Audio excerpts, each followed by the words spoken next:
นี่แม่นบรรยากาศตอนเช้าเนาะที่ดอนฮ้อนเนาะหลังจากว่าที่เฮาตื่นนอนแล้วเฮาก็พากันไปยามหม้องเนาะไปเบิ่งนำกันว่ามันจะม่านบ่หรือว่าจะเป็นแนวใดเนาะหม้องน่ะ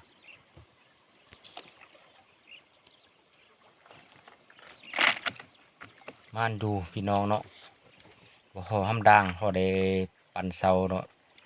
แต่ว่ายังหลายด่างที่เฮายังจะได้ไปยามอีกตึมเนาะคือว่าด่างนี้ก็โอเคอยู่ม่านดู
ใจอยู่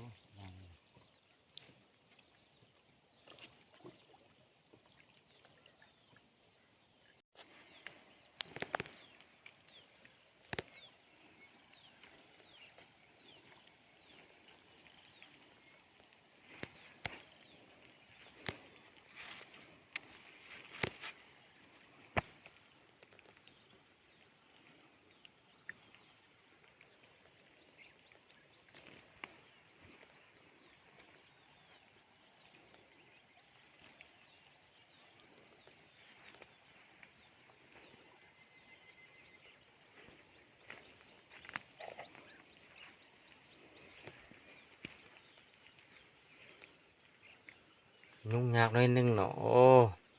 ทีมงานเพิ่นบ่อยู่เพิ่นลงไปยามหม้องอยู่ข้างใต้พุ่นเนาะอยู่ผู้เดียวใจป่าก็ยากหน่อยหนึงมื้อหนึงก็ถ่ายคลิปมื้อหนึงก็ใจป่าก็บ่เป็นปัญหาเนาะถือว่าได้อยู่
แม่นบรรยากาศตอนเช้าเนาะอยู่ดอนฮ้อนหลายคนก็สิฮู้เนาะว่าดอนฮ้อนอยู่ไสดอนฮ้อนมันอยู่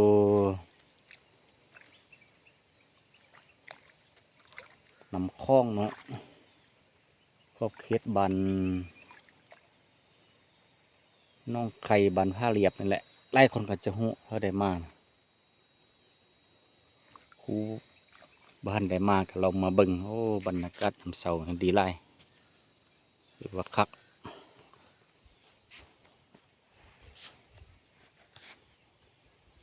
โอ้ทีมงานเขาหาปลาอยู่ทางใต้เขาเนาะ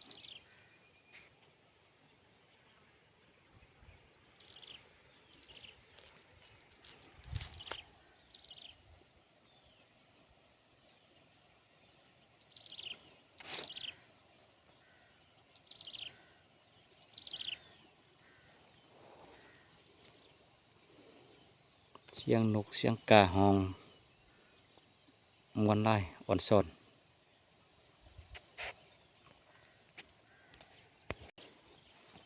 จะได้กะเกียมดังไฟไปหาหิมงาน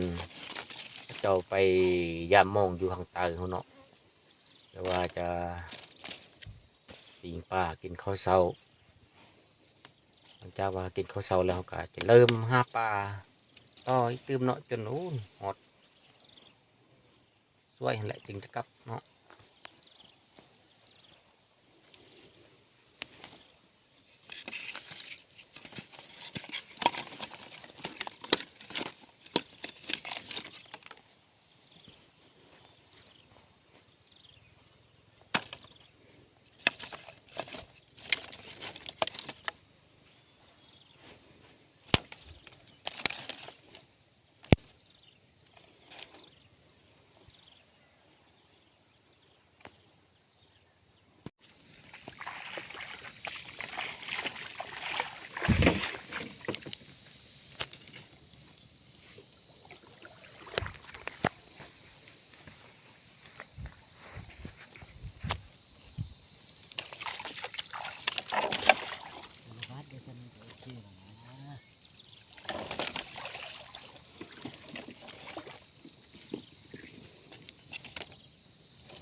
ปิงตัวน้อยก็ได้ปิง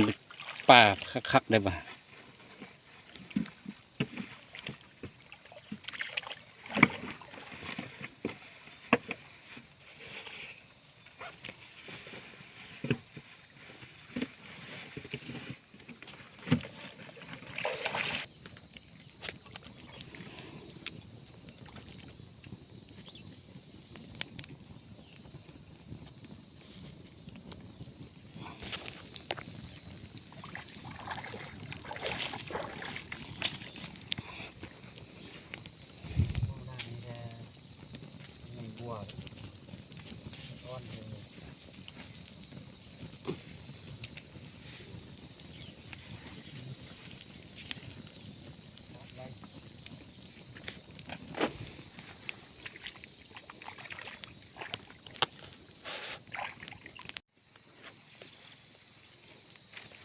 สุกเต้ทั้งได้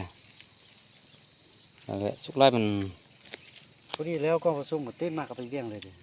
หมูดาตาคุ้นเขากินเลยเก็บขี้เหรอ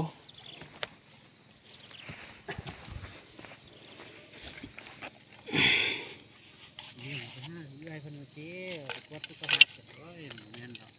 สองห้ามันอยู่สิเนี่ย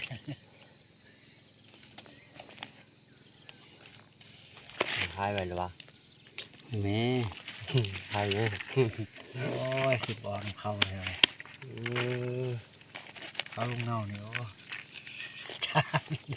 ต้มกับเปียกคัก จักมันเป็นเสียได้เขาก็ได้ เข้าที่เขาเอามาแต่บ้านเอามาแต่เมืองเฟืองถูกแข้งกับแข้งฮะมองให้มืดระบบมัด จักเครือทั้งหมดแล้วเดี๋ยวนี้กินข้าวตัวเองละใส่แน่ข้าวตัวเอง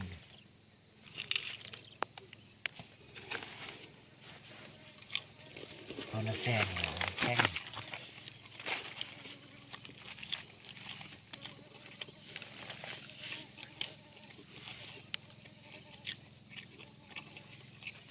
ลืมไม่แปลงฟันมันไว้นี่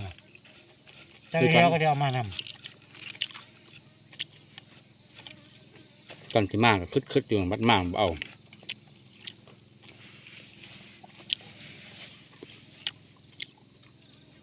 ตอนนี้ได้แปลงฟันแล้วมันบวมจางปะ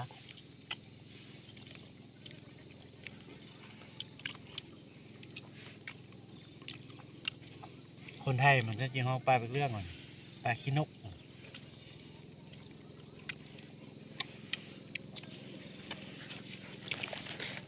เป็นไรบอลละทีกันเอื่นต่างกัน